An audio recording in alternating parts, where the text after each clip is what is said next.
Boris Pearson, Cyril Pearson, and Mrs. Fitzgerald. Mrs. Fitzgerald. The action takes place in the living room of the Pearsons' house in a London suburb. The time is the present. The living room of the Pearson family. Afternoon.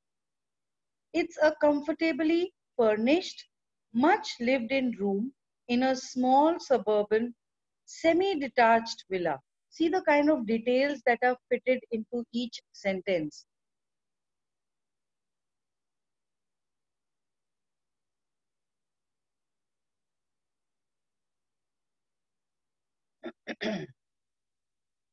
If necessary, only one door need be used, but it is better with two.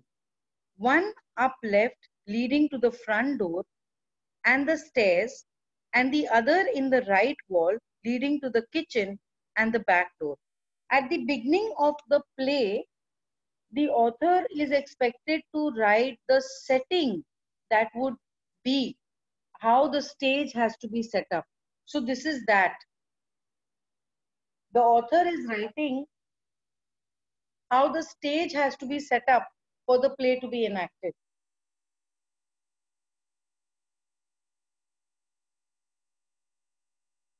There can be, no, I missed a line.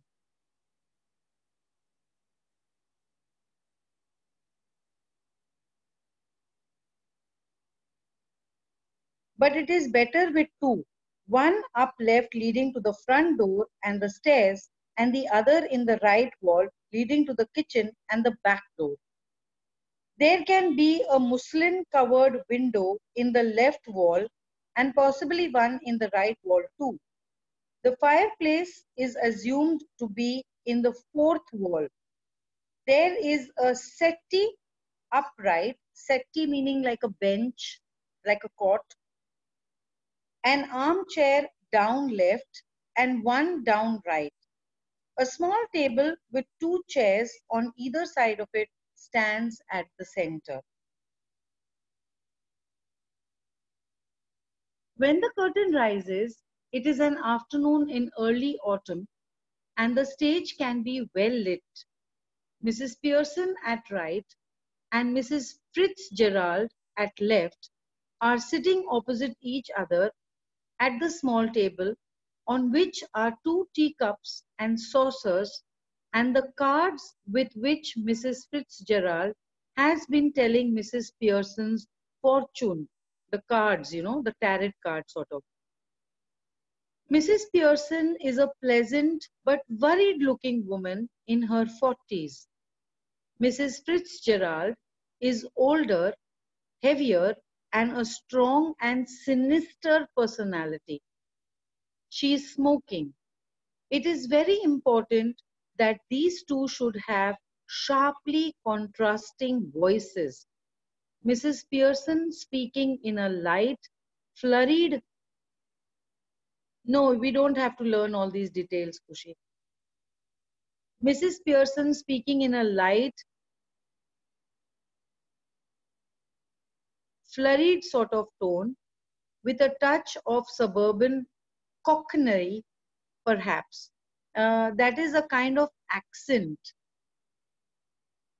And Mrs. Fitzgerald with a deep voice, rather Irish, perhaps. Again, this is an accent. English, but in an Irish sort of manner. Can we have role play for this chapter? Who would like to play Mrs. Fitzgerald? I can play any role if you want. There is only Daksh, you can become George Pearson. Sure, ma'am. Very good, Daksh. I like your spontaneity. Who would like to play Mrs. Fitzgerald?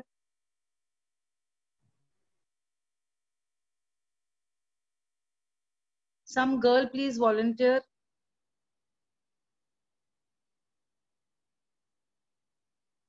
Come on, children.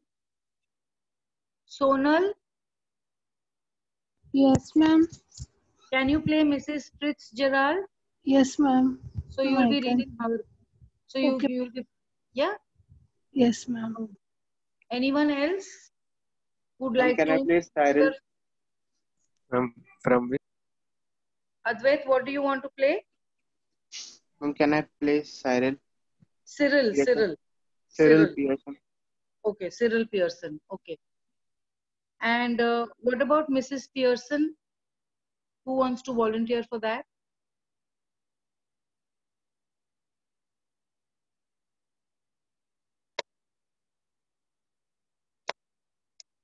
Ma'am, can I play Doris Pearson?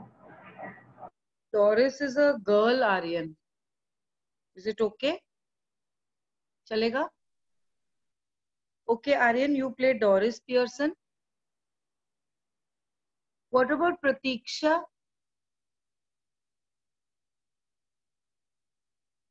Pratiksha, Yes, ma'am. can you play Mrs. Pearson? Yes, ma'am. Okay. So have we distributed all the characters? Yes, ma'am. We'll need a narrator also. Things which are in the bracket or things which are not assigned to any. Me. Yeah, things which are in the bracket. Yeah, lots of things are there. Who can be the narrator? Ma'am, me. Who? Advait? Advait, I already gave you one, no? No. Okay, Ma'am, tell you me. gave me one. Who is Mrs. Annie Pearson? Mummy, What's your name? Pratiksha, you just said. Who is George Pearson? Ma'am, it's me. Daksh. Yes, Who ma'am. is Doris? Doris Pearson? Ma'am, Aryan. Aryan. Who is Cyril?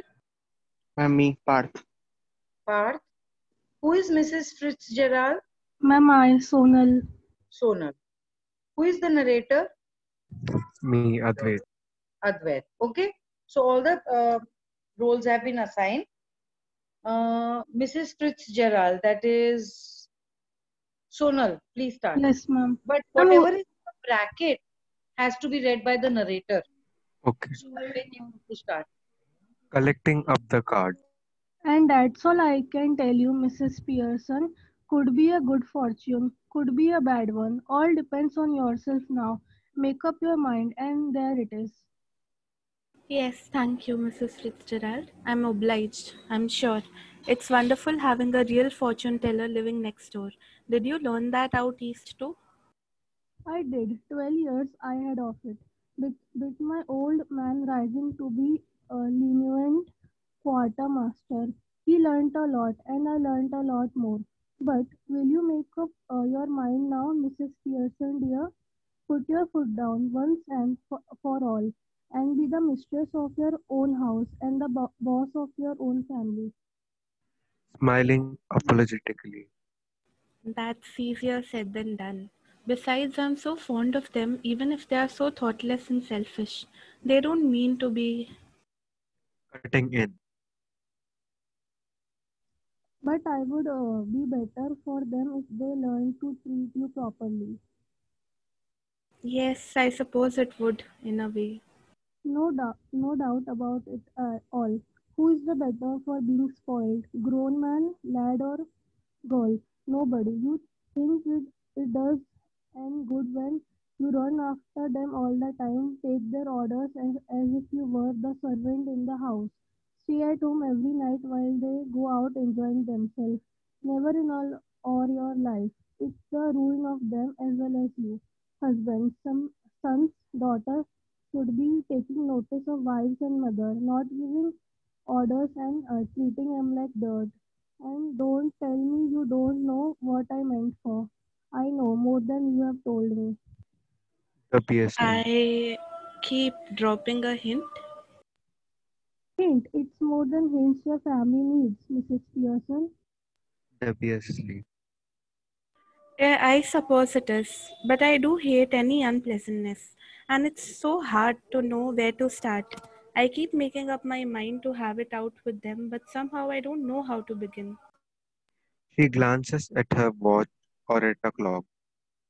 Oh, Good gracious, look at the time. Nothing ready, and they'll be home any time and probably all in a hurry to go out again. As she is about to rise, Miss Fitzgerald reaches out across the table and pulls her down. Let me wait or look after themselves for once. This is where your foot goes down. Start now. She lights a cigarette from the one she has just finished. Embarrassed, Mrs. Fitzgerald, I know mean well. In fact, I agreed with you, but I just can't, and it's no use you trying to make me. If I promise you, I'd really have it out with them. I know I wouldn't be able to keep my promise. Then let me do it. flustered. Oh no, thank you very much, Mrs. Fitzgerald. But that won't do at all. I couldn't possibly be someone else. They'd resent it at once and wouldn't listen. And really, I couldn't blame them. I know I ought to do it, but you see it. She looks apologetically across the table, smiling rather miserably, coldly, You haven't got the idea? bewildered. Oh, I'm sorry. I thought you asked me to let you do it. I did, but not as me as you. But I don't understand. You couldn't be me. Coolly. We change places or really bodies. You look like me. I look like you. But that's impossible. How do you know? Ever tried it? No, of course not. Coolly. I have, not for some time, but it still ought to work. Won't last long, but long enough for what we went to do. Learn it out east, of course, when they are up to all these tricks. She holds her hand out across the table, keeping the cigarette in her mouth. Blame your hands, dear. Dubiously. Well, I don't know. Is this right? It's your only chance. Give me your hands and keep quiet a minute. Just don't think about anything. Taking her hand. Now look at me. They stare at each other, muttering. Ashtrata lam, ashtrata bona. This little scene should be acted very carefully. We are to assume that the personalities change bodies. After the spell has been spoken, both women still grasping hands go lax, as if the life were out of them. Then both come to life, but with the personalities of each other. Each must try to adopt the voice, mannerisms of the other. So now Miss Pearson is bold, dominating, and Miss Fitzgerald is nervous and fluttering. Now with Miss Fitzgerald's personality, See what I mean, dear? she notices the cigarette. Here, you don't want that. She snatches it and puts it in her own mouth, puffing contentedly. Miss Fitzgerald, now with Miss Pearson's personality, looks down at herself and sees that her body has changed and gives a scream of fright. With Miss Pearson's personality, Oh, it's happened. complacently Of course it's happened. Very neat. Didn't know I had it in me. alarmed, But whatever shall I do, Mrs. Fitzgerald? George and the children can't see me like this. grimly. They aren't going to. That's the point. They'll have me to deal with. Only they won't know it. Still alarmed. But what if we can't change back? It would be terrible. Hey, steady, Mrs. Pearson. If you had to live my life, it wouldn't be so bad. You'd have more fun as me than you've had as you. Yes, but I don't want to be anybody else. Now, stop worrying. It's easier changing back. I can do it any time we want. Well, do it now. Not likely. I've got to deal with your family first. That's the idea, isn't it? Didn't you know how to begin with them, you said? Well, I'll show you. But what I am going to do? Go into my house for a bit. There's nobody there. Then pop back and see how we are. Then pop back and see how we are doing. You ought to enjoy it. Better get off now before one of them comes. Nervously rising. Yes, I suppose that's best. You are sure that I will be all right? Chocolate. It'll be wonderful. Now off you go, dear. Miss Fitzgerald crosses and hurries out through the door right. Left to herself, Miss Pearson smokes away, lighting another cigarette and begins laying out the cards of patience on the table. After a few moments, Doris Pearson comes bursting in left. She is a pretty girl in her early 20s who would be pleasant enough if she had not been spoiled. Before she has taken anything in, You will have to iron my yellow silk. I must wear it tonight. she now sees what is happening and is astounded. What are you doing? She moves down left center. Miss Pearson now uses her ordinary voice, but her manner is not fluttering and apologetic, but cool and uh, incisive.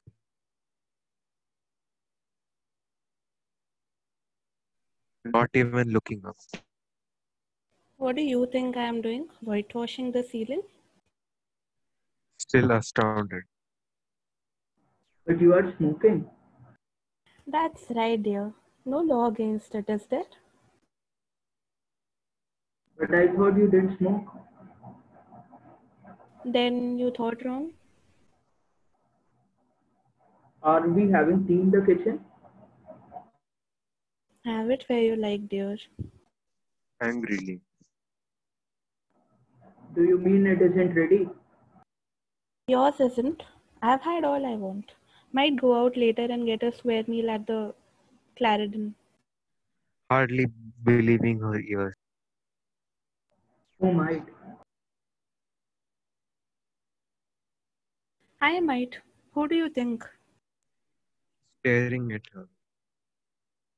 What's the matter with you? Don't be silly. Indignantly. It's not me that's being silly. And I must say it's a bit much when I have been working hard all day and you can't even bother to get my tea ready. Did you hear what I said about my yellow silk? No, don't you like it now? I never did it. Indignantly. Of course, I like it and I'm going to wear it tonight. So I want it ironed. Want it ironed? What do you think is going? What do you think it's going to do? Iron itself? No, you are going to iron it for me. You always do. Well, this time I don't. I don't talk rubbish.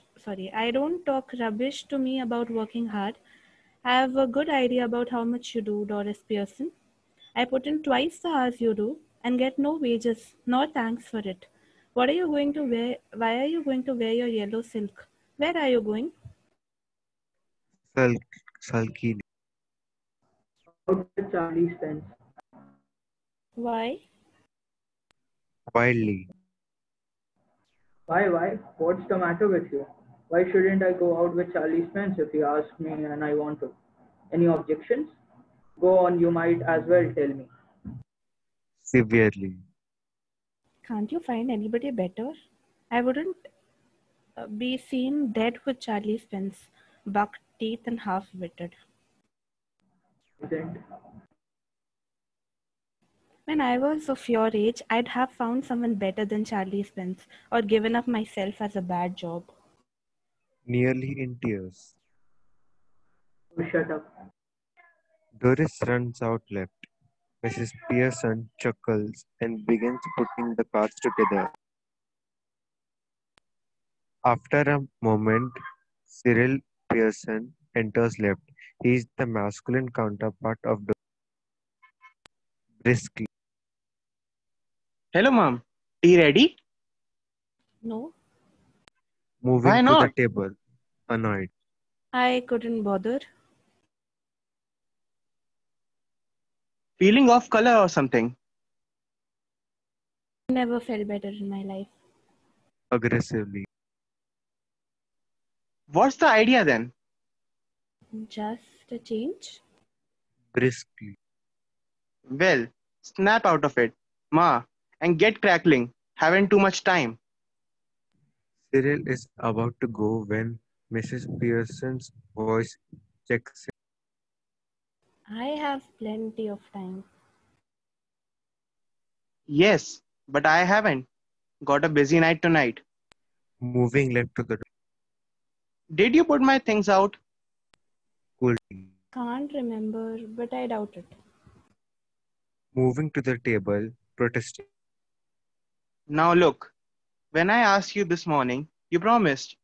You said you'd have to look through him first in case there was any mending. Yes.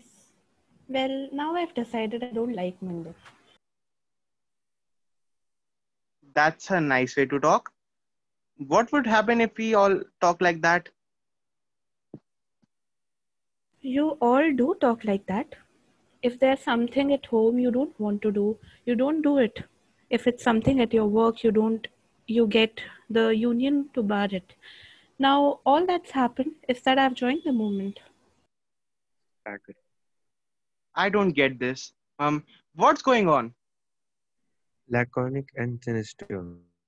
Changes. Doris enters left. She is in the process of dressing and is now wearing a wrap. She looks pale and red-eyed. You look terrible. I wouldn't wear that face even for Charlie's friends. Moving above the table angrily. Oh, shut up about Charlie's friends. And anyhow, I am not ready yet, just dressing. And if I do look terrible, it's your fault. You made me cry. Curiously. Why? What did she do? Rising and preparing to move to the kitchen. Have we any stout left? I can't remember. Bottle or two, I think. But you don't want a stout now. Moving left I, slowly.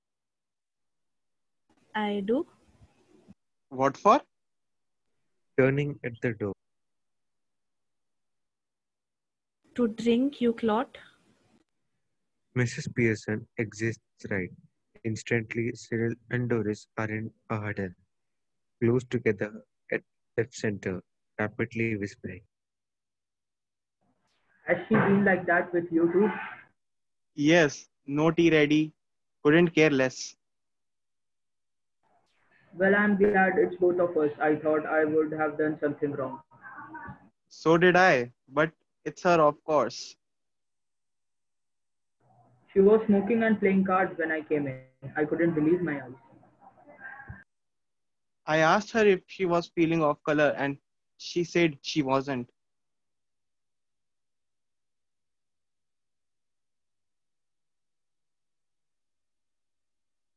Doris,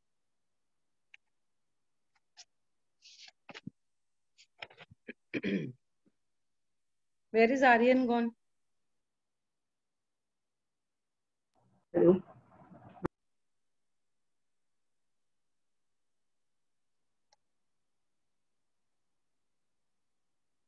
Aryan का call drop हो रहा है क्या? Hello? Ma'am, am I audible? हाँ Aryan, now you're audible. Yes. Okay. Well, she's suddenly all different. And that's what made me cry. It wasn't what she said, but the way she said it. And the way she looked. Haven't noticed that. She looks just the Same to me. She doesn't to me. Do you think she could have hit her head or something? And thought, what is it? You know. Staggered. Do you mean she's balmy?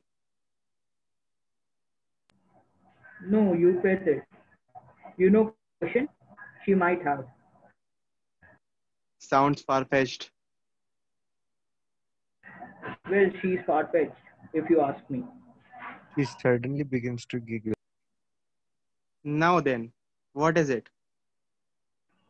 If she's going to be like this when Dad comes home, Giggles again, beginning to Guffa. woof woof. I'm staying in for that. Two front dress circles for the first house. Mrs. Pearson enters right, carrying a bottle of stout and a half-filled glass. Phil and Doris try to stop her coughing and giggling, but they are not quick enough. Mrs. Pearson regards them with contempt, coldly.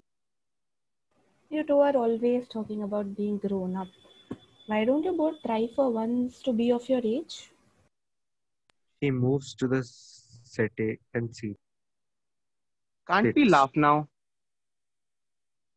Yes, if it's funny. Go on, tell me. Make me laugh. I could do with it.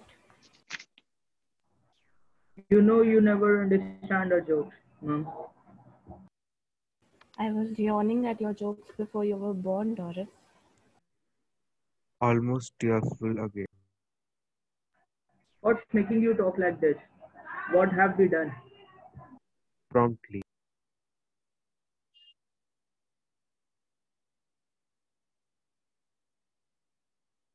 Mrs. Pearson, Sorry, Mum. Nothing but come in, ask for something, go out again, then come back when there's nowhere else to go. Aggressively. Look, if you won't get tea ready, then I'll find something else, uh, something to eat myself.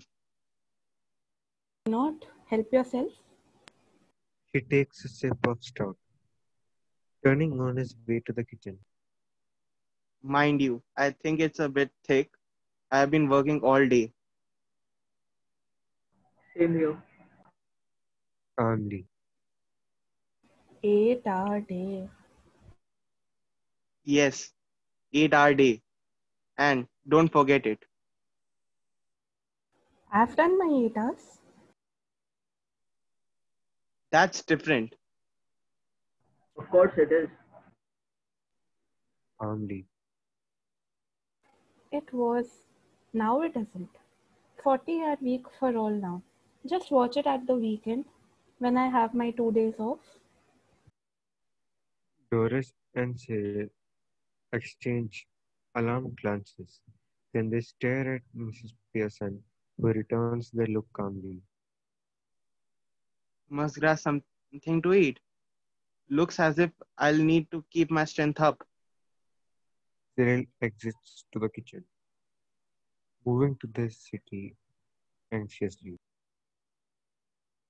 Mummy, you don't mean you are not going to do anything on Saturday and Sunday? Barely. No, I wouldn't go that far. I might make a bed or two and do a bit of cooking as a favor, which means, of course, I'll have to be asked very nicely and thanked for everything and generally made a fuss of. But any of any of you 40-hour a week who expect to be waiting on hand and foot on Saturday and Sunday with no thanks for it are in for a nasty disappointment. Might go off for a weekend trip, perhaps. Aghast. Go off for the weekend? Why not? I could do with a change. Stuck here day after day, week after week. I don't need a change. Who does?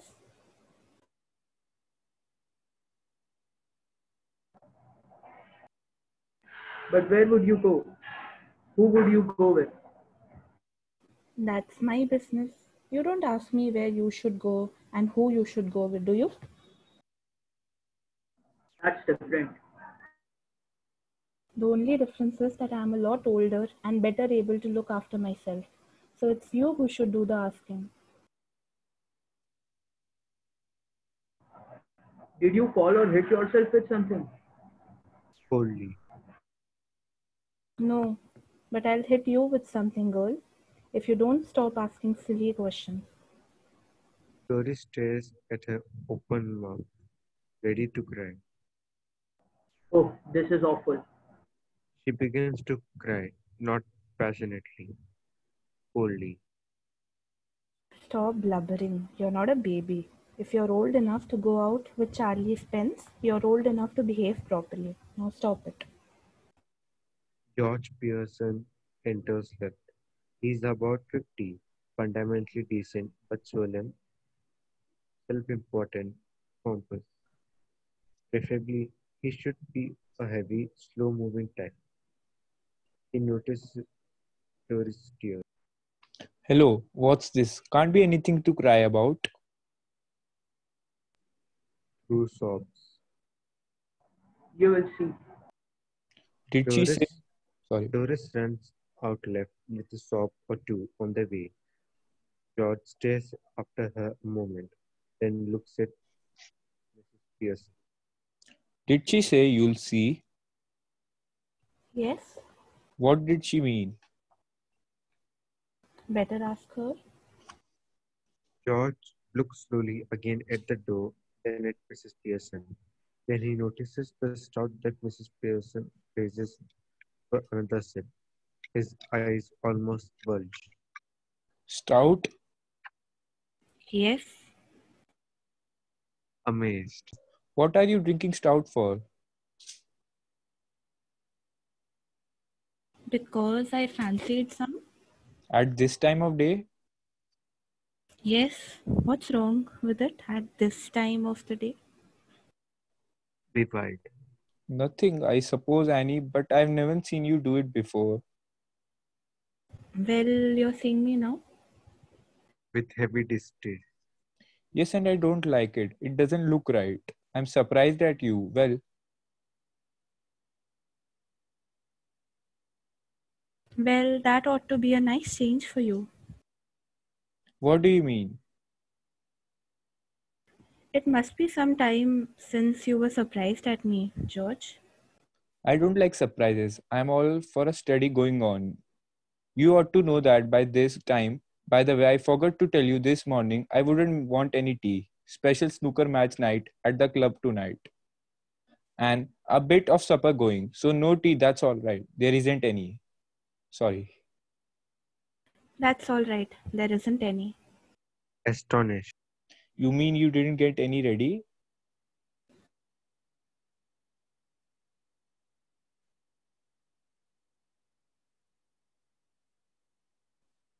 Mrs. Pearson, Yes, and a good thing too, as it's turned out. Aggrieved. That's all very well. But suppose I did wanted some.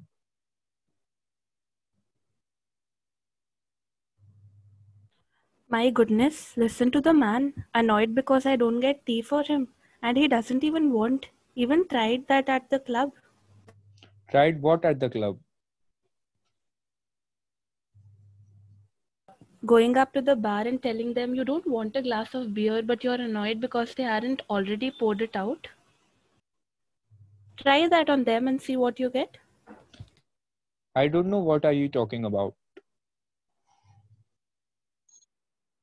They'll laugh at you, even more than they do now. Indignantly.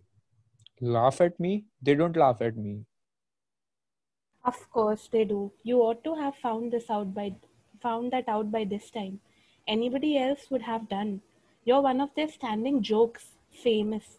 They call you Pompey Ompy Pearson because they think you're slow and pompous. Horrified. Never.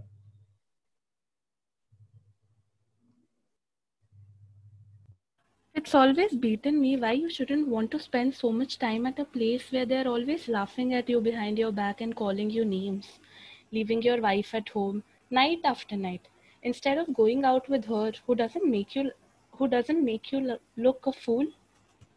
Cyril enters right with a glass of milk in one hand and a thick slice of cake in the other. George, almost dazed, turns to him appealingly. Hey Cyril, you have been with me to the club once or twice. They don't laugh at me and call me Pompey Ompy Pearson, do they? Cyril, embarrassed, hesitates angrily. Go on, tell me, do they? Embarrassed. Well, yes. Dad, I'm afraid they do. George slowly looks from one to the other, staggered. Slowly. Well, I'll be damned. George exits left slowly, almost as if somebody had hit him over the head. Cyril, after watching him go, turns indignantly to Mrs. Pearson. Now you shouldn't have told him that, Mom. That's not fair. You have hurt his feelings. Mine too. Sometimes it does people good to have their feelings hurt. The truth oughtn't to hurt anybody for long. If your father didn't go to the club so often, perhaps they'd stop laughing at him. Gloomily, I doubt it. severely. Possibly you do. But what I doubt is whether your opinion's worth having. What do you know? Nothing. You spend too much time and good money at greyhound races and dirt races and ice shows. Sulkily. Well, what if I do? I've got to enjoy myself somehow, haven't I? I wouldn't mind so much if you were really enjoying yourself, but are you? And where's it getting you? There is a sharp, hurried knocking heard of left. Might be for me. I'll see. Cyril hurries out left. In a moment, he re-enters, closing the door behind him.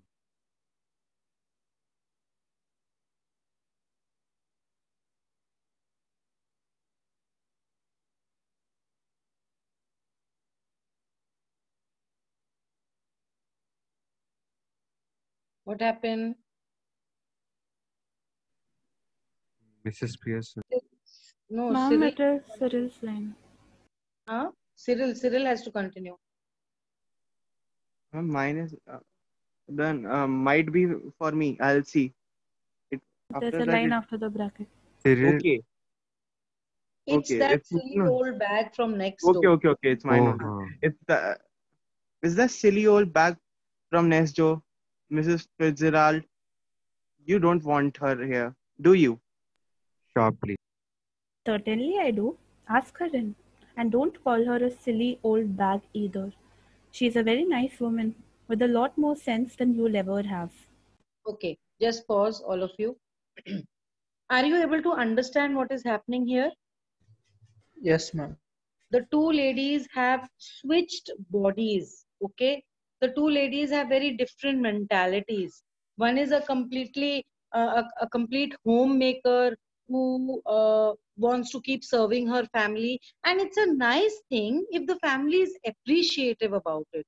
But the whole thing is that her family doesn't appreciate it. They treat her very badly. They come in asking for things and then they go out. Even her husband doesn't want to take her anywhere with him. So the neighbor is feeling bad for her, and the neighbor seems to know all these tarot card readings and switching body things and all that. So she has taken her place just for a couple of minutes, and she's doing what she's doing, and the family is amazed what is happening. So now what I want to know is, do we are the same readers going to continue, or do we want other children to volunteer to take up the roles now? Because we still have 4 pages left.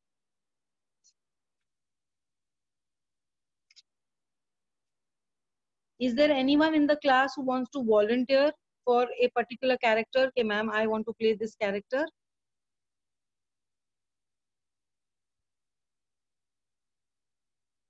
In that case, we'll continue with the same people.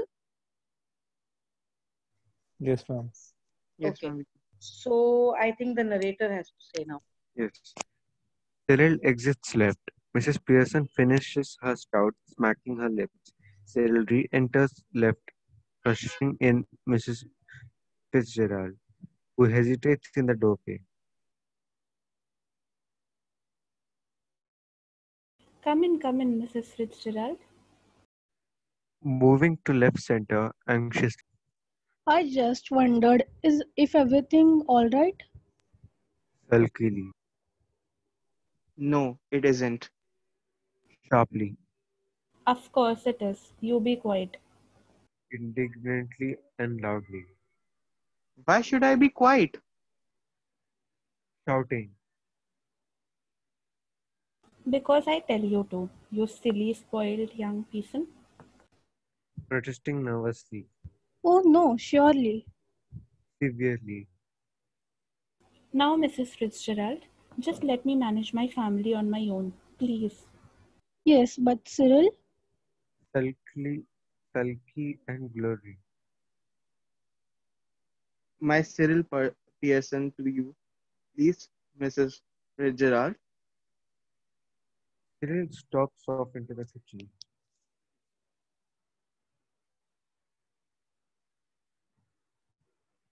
Moving to the city, whispering,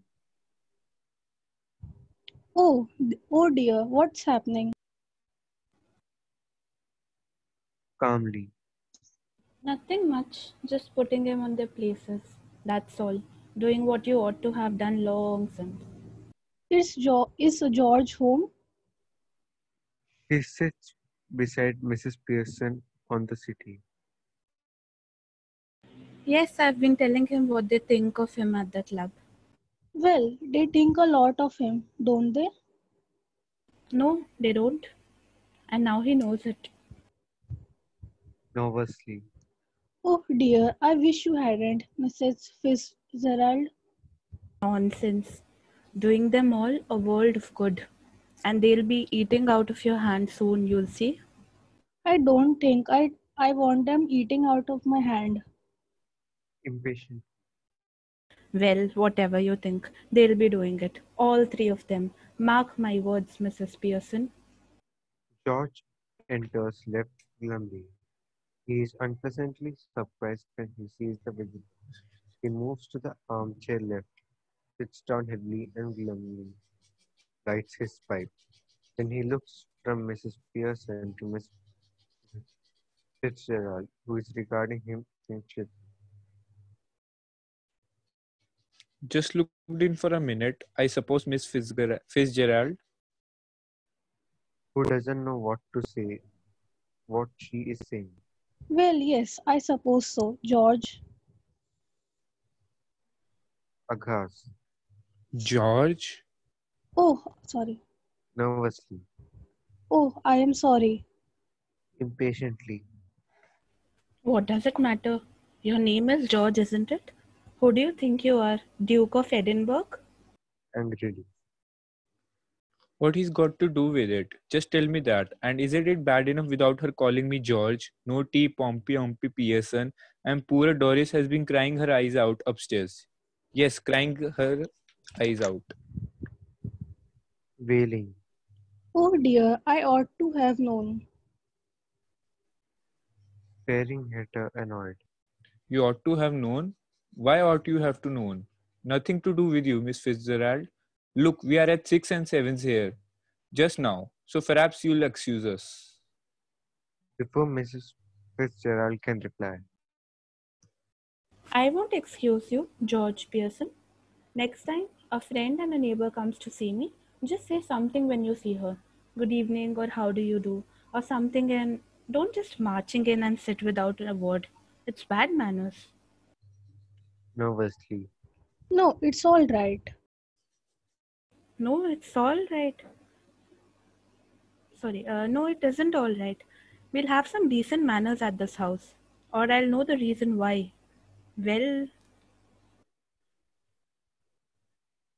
intimate, intimidated, Well, what?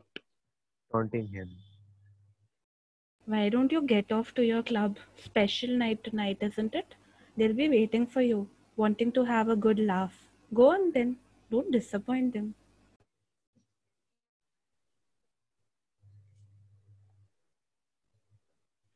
That's right. Make me look silly in front of her now. Go on. Don't mind me. 6s and 7s. Poor Doris been crying her eyes out. Getting the neighbors in to see the fun.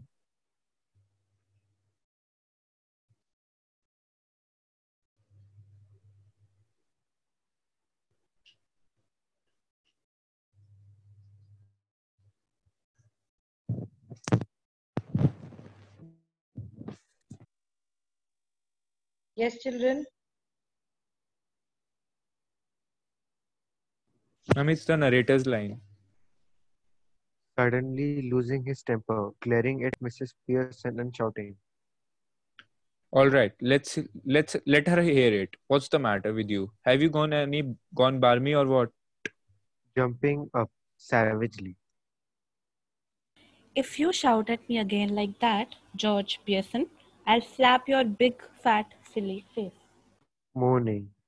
Oh, no, no, please, Mrs. Fitzgerald. Mrs. Pearson said, staring at her bewildered. What is the Either meaning I'm of bewildered? What is the meaning of bewildered? Confused? Surprised, amazed. confused. Yeah, absolutely surprised. Like, she can't believe what she's seeing. Okay, please continue. Either I'm off my chump or you two are. How did you mean? No, no. Please, Miss Fitzgerald. Look, you are Mrs. Fitzgerald. So why are you telling yourself to stop when you are not doing anything? Tell her to stop, then there would be some sense in it. Staring at Mrs. Pearson.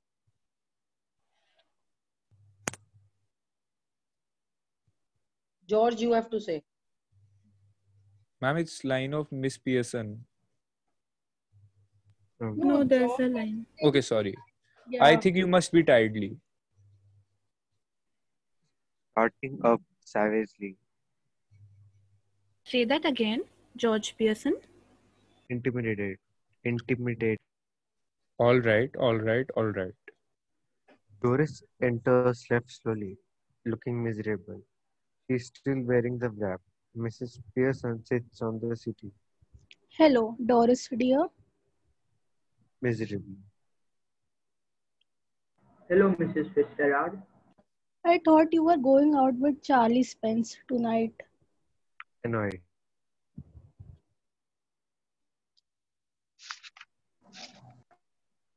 Annoyed. What's that to do you with? Sharply. Stop that. Nervously. No, it's all right. Severely. It isn't all right. I won't have a daughter of mine talking to anybody like that. Now answer Mrs. Fitzgerald properly, Doris, or go upstairs again. Doris looks wonderingly at her father. In despair. Don't look at me. I give it up. I just give it up. Fiercely. Well, answer her. Sulkily. I was going out with Charlie Spence tonight, but now I have called it off. Oh, what a pity, dear. Why have you? With a flash of temper. Because if you must know, my mother's been going on at me, making me feel miserable, and saying he's got a buck teeth and is half-witted. Rather boldly to Mrs. Pearson. Oh, you shouldn't have said that. Sharply. Mrs. Fitzgerald, I'll manage my family. You manage yours. Grimly. Taking her off now. Are you, Annie? Even more grimly. We are waiting for you at the club, George. Don't forget. And don't you start crying again, Doris. Getting up with sudden decision. That's enough, quite enough. George and Doris stare at her bewildered.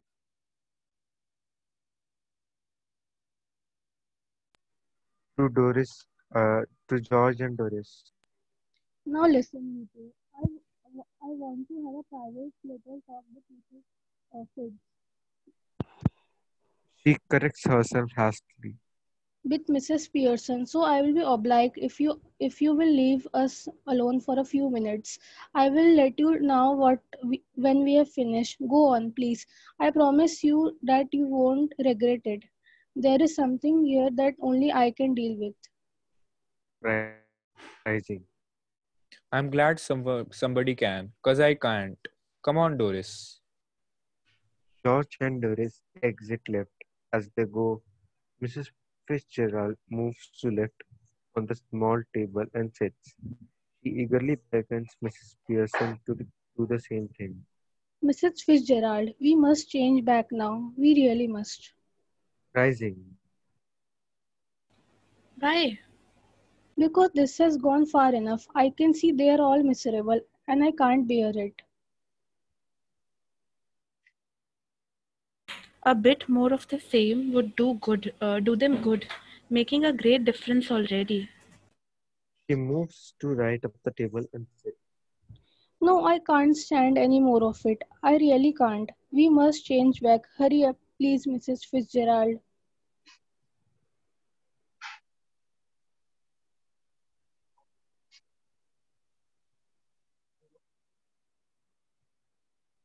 Pearson. Well, if you insist. Yes, I do. Please, please. She stretches her hands across the table eagerly. Mrs. Pearson takes them. Quiet now. Relax. Mrs. Pearson and Mrs. Fitzgerald stare at each other, muttering exactly as before. Uh, Arsh, Arshtatadam, Arshtatalam, Arshtata. Ah. They carry out the same action as before, going lax and then coming to life. But this time, of course, they become their proper personalities. Oh, well, I enjoyed that. I didn't. Well, you ought to have done. Now listen, Mrs. Pearson, don't go soft on them again, else it will all have been wasted. I'll try not to, Mrs. Fitzgerald. They have not had as long as I would like to have give them. Another hour or two's rough treatment might have made it certain. I'm sure they'll do better now, though I don't know how I'm going to explain. Severely. Don't you start any explaining or apologizing, or you are done for. With spirit. It's all right for you, Mrs. Fitzgerald. After all, they aren't your husband and children. Impressively. Now you listen to me. You admitted yourself you are spoiling them and they didn't appreciate you. Any apologies, any explanations, and you will be straight back where you were. I am warning you, dear. Just give them a look, a tone of voice. Now and again to suggest you might be tough with them if you wanted to be. And it ought to work. Anyhow, we can test it. How? How? Oh, Well, sorry. what is it? You would like them to do that they don't do? Stop at home for once. Yes, and give me a hand with supper. Anything you would like them to do, then you enjoy whether they do or not. Hesitatingly. Well, yes, I like a nice game of rummy, but of course, I hardly ever have one except at Christmas. Getting up. That's all do then. She moves towards the door left, then turns. But remember, keep firm or you would had it. She opens the door, calling. Hoy, you can come in now. Coming away from the door and moving right slightly, quietly. But remember a firm hand. George, Doris, and Cyril file in through the doorway, looking apprehensive at Mrs. Pearson. I am just off to let you enjoy yourself. The family looks anxiously at Mrs. Pearson, who smiles. Much relieved, they smile back at her, anxiously, Yes, mother. smiling. Seeing that you don't want to go out, I tell you what I thought we'd do. Giving a final warning. Remember, Nodding, then looking sharply at the family, No objections, I hope. humbly, No, mother. Whatever you say. smiling. I thought we'd have a nice family game of rummy and then you children could get the supper ready while I have to talk with your father. Firmly. Suits me. He looks challengingly at the children, What about you two? hastily. Yes, that's all right. hesitating, Well, sharply, What? Speak up. hastily. oh, I think it would be lovely. Smiling. Goodbye, Mrs. Fitzgerald. Come again soon. Yes, dear. Night all. Have a nice. Mrs. Fitzgerald exits left, and the family cluster around mother as the curtain falls. So this was a lot of fun, children, having you people do some role play. It would have been even better if you would have been in the class and we would have done it, you know. So I hope the story is clear to you. Anyone who has doubts?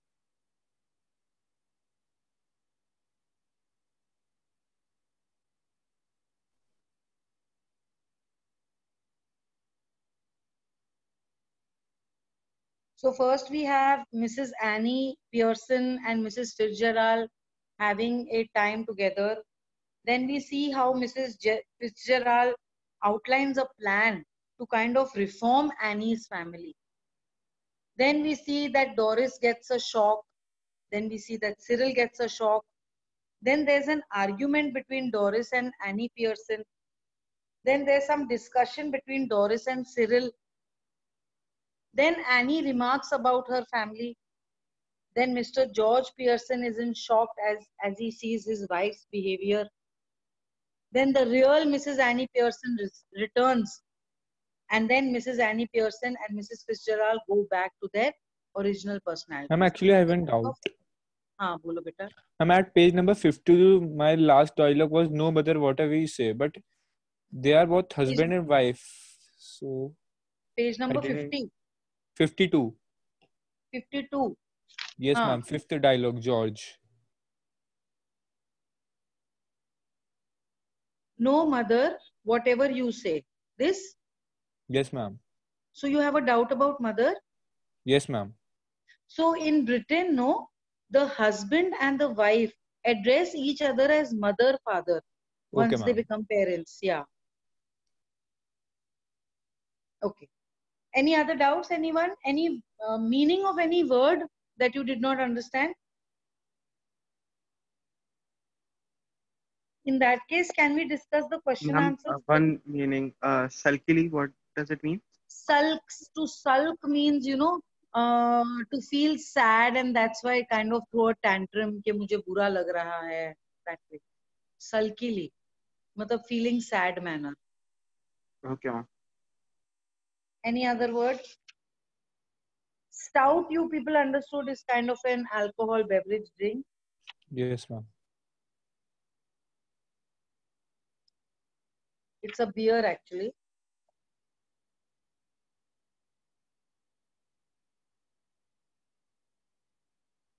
Okay, so question answers. This play, written in 1950s, is a humorous and satirical depiction. What is a satire? A satirical depiction. Depiction means to show. So they are showing in a very satirical way. What is satire? Sarcasm. What is sarcasm?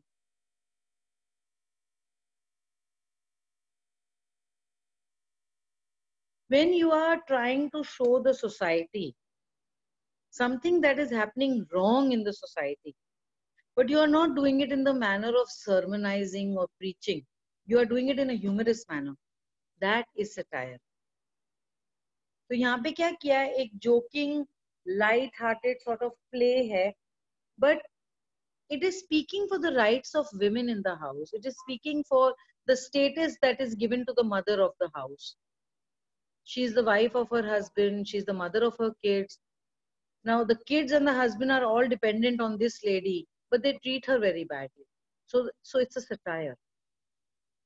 This play, written in 1950s, is a humorous and satirical depiction of the status of mother in the family. What are the issues that it raises?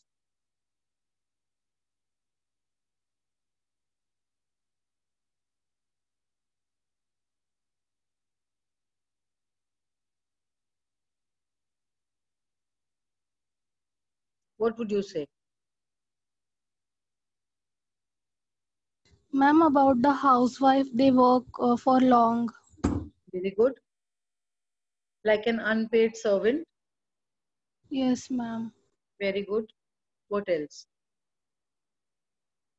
Mom, even after so much of acceptance for what they are doing without complaining, they aren't appreciated or even respected for what they are doing. Exactly. No respect. Exactly. And also note the point that if the lady is shy and timid, then she is treated badly. But if she is someone who is able to speak for herself, then the family comes in line. Huh? That point, you realize that point through the story? The second Yes, part ma'am. of the question is, do you think it caricatures these issues? Caricatures means belittling it. Caricature is the cartoon figure.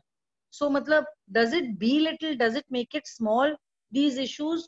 Or do you think that the problems it raises are genuine? Are these problems fictitious? Do they really occur in real life? Which one is it?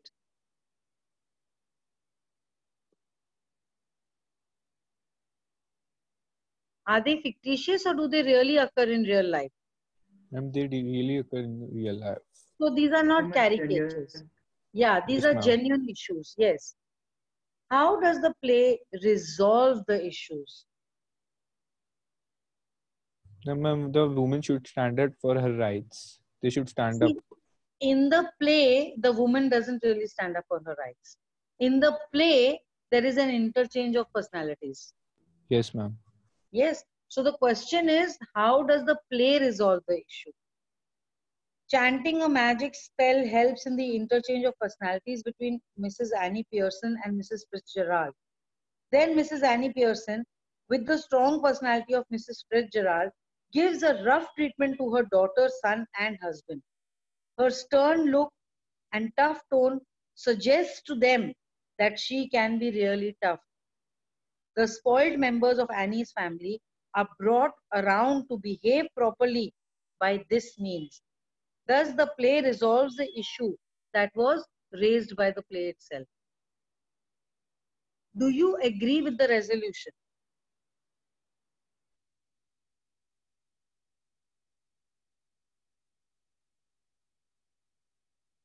Yeah, definitely we agree. I agree with the resolution. But the manner in which the play has dealt Resolution with means it, solution, solution to the problem. But the way the play has dealt with is a very fictitious manner. Metaphorically speaking, the lady of the house who is being ill treated needs to change her personality and become someone else so that she can demand respect from her family. Like this, you have to answer this. So, are you going to be able to write this answer for homework?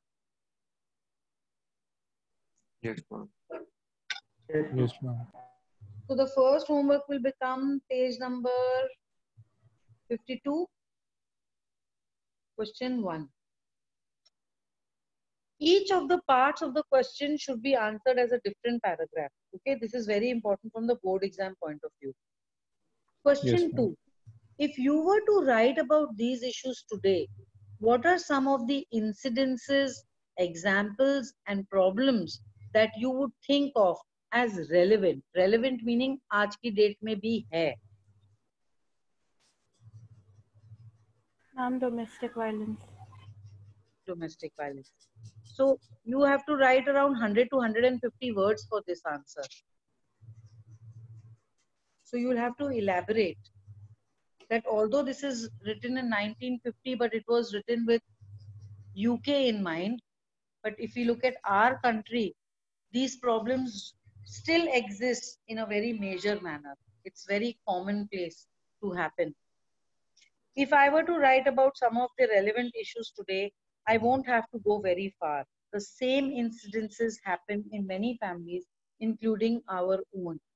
We are three brothers and sisters, all school going. My father works in an office. So you have to cook up a fictitious story and tell over here. My mother gets up early in the morning to prepare 4 sets of breakfasts and pack lunches. We take our time to get ready, but if there is a delay, even of a minute, on the part of my mother, we start complaining. The same ritual takes place in the evening as well. Mother gets up before all of us and goes to bed after everyone. We have all taken her presence for granted. One day, my grandmother fell sick, and mother had to go away for 2 days to look after her. Without her, the entire house was a complete mess. We all waited for her as if we were waiting for some miracle to happen. When finally she came back, we all heaved a sigh of relief and vowed never to take her lightly again.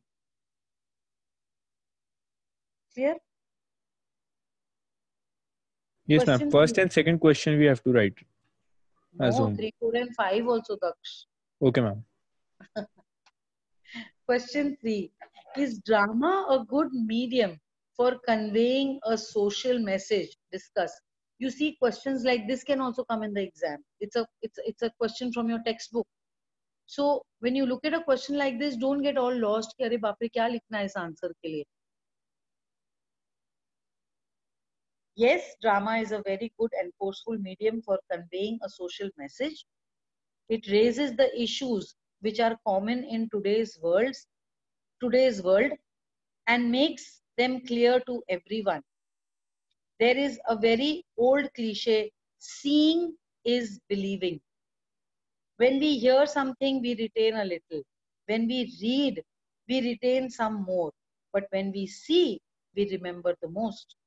A play, when enacted effectively, plays a vital role in conveying any social message. J.B. Priestley uses the dramatic art very convincingly to highlight certain issues in his play. The common issue raised in the exploitation of the housewives and mothers of the families. They spend their whole life in serving their families, and in return, they do not even get a thank you. This is very shameful. The familiar issues and problems in a typical family find good expression through this drama. Hence, drama is a good medium for conveying messages. So, when a question like this is asked, you touch little bit upon the essence of the chapter, but you have to, in general, talk about drama as such, how it is a very convincing medium. Question 4, read the play out in parts, enact the play on a suitable occasion. We have done it just now. We have enacted, role playing we have done. Question 5, discuss in groups, plays or films with a strong message or social reform that you have watched. Any movies or stories or novels that you can talk about? I know, I can talk about one serial. It comes on Hotstar, which is very much similar issue. But first, you people tell me yours.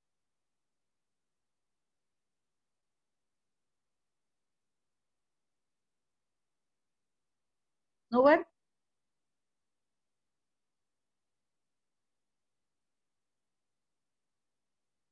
On Hotstar, there is this series that is coming. It's called Anupama.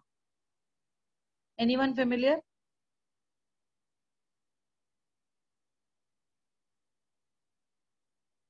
No? I've seen its ad on TV.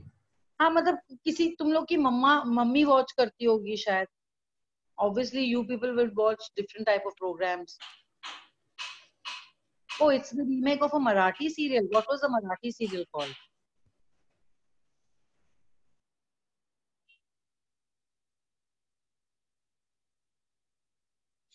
It very much talks about आई कुठे काय करते.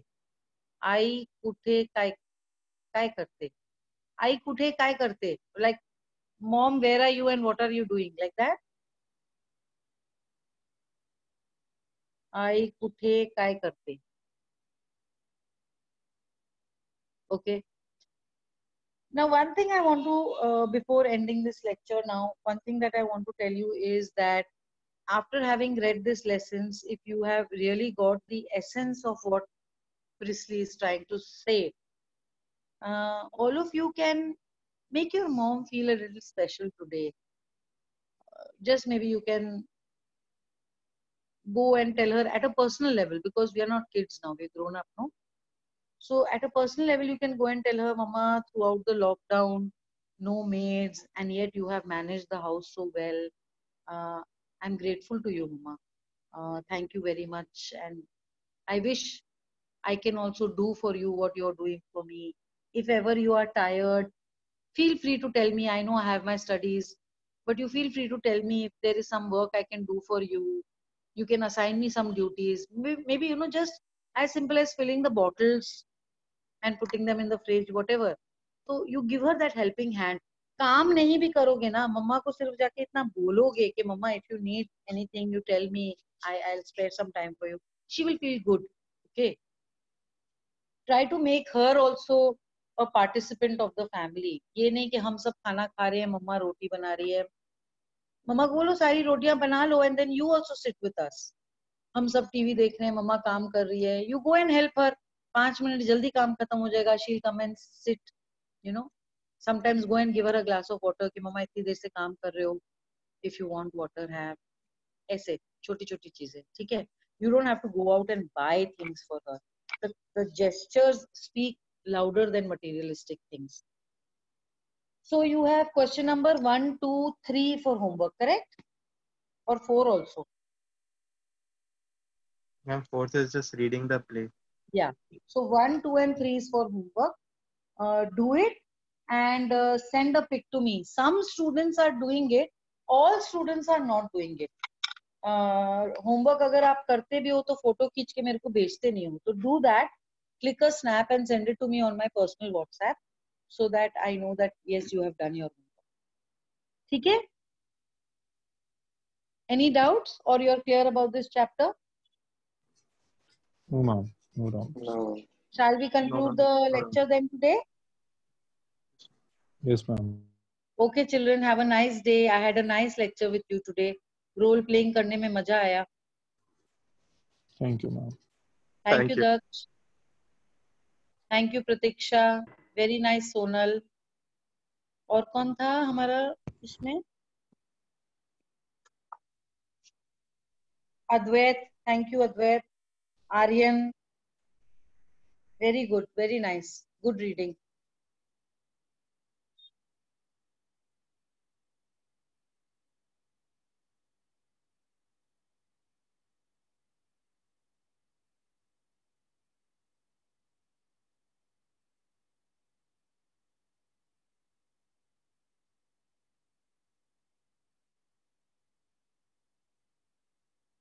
Bye, Kushi.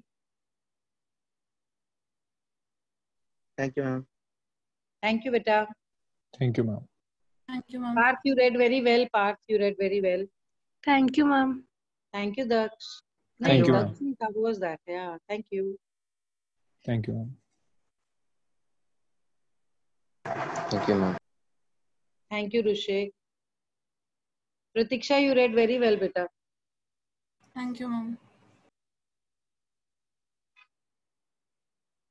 Bye, Samyak.